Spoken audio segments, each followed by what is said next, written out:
Why, controller, why? I just wanted to play some old video games. And you still can without buying a new one. Luckily, you can fix this random button pressing problem with your PlayStation 3 controller. So, stick around.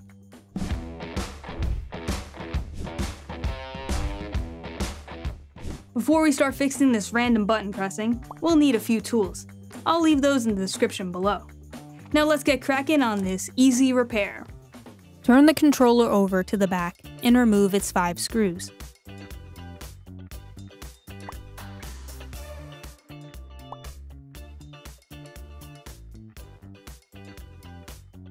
Lift the rear cover off. Using a spudger or tweezers, pull the battery connector from its socket.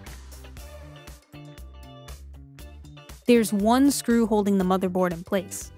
Remove it and carefully flip the motherboard over. There are 2 areas of contacts that we'll be working on. Using a tweezer, lift up the ribbon for the top one and remove the foam strip that's underneath. As you can see, there are deep indents on the back of the foam that formed over time. This created less pressure on the contacts, hence our random button pressing problem. To remedy this, cut out a piece of electrical tape that's the same size as the foam.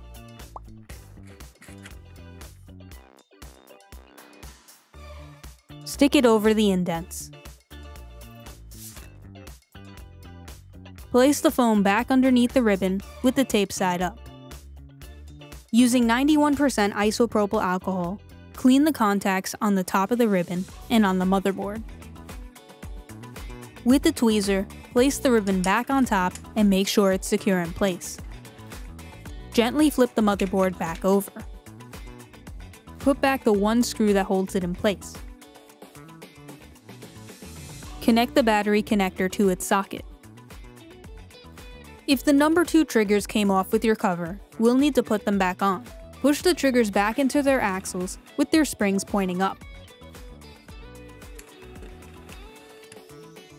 Position the battery in the center of the white tray. Then snap the rear cover back on. Put back all 5 screws.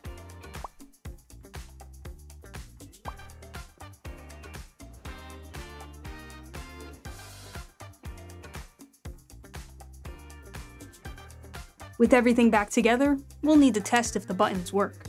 Plug the controller into the PlayStation 3. The lights on the top should light up. Hit the PS button to pair the controller to the console. If the menu doesn't go bonkers with scrolling or clicking into different sections, then the random button pressing issue is gone. Now if out of nowhere you end up having a similar problem with your Switch Joy-Con controllers, we have a whole video on that right here, so check it out. And if you like learning a plethora of things like us, be sure to subscribe to our How-To Hub. I'll catch you all in the next project. I have 3 more of these to go, but it was easy, so that should be fine.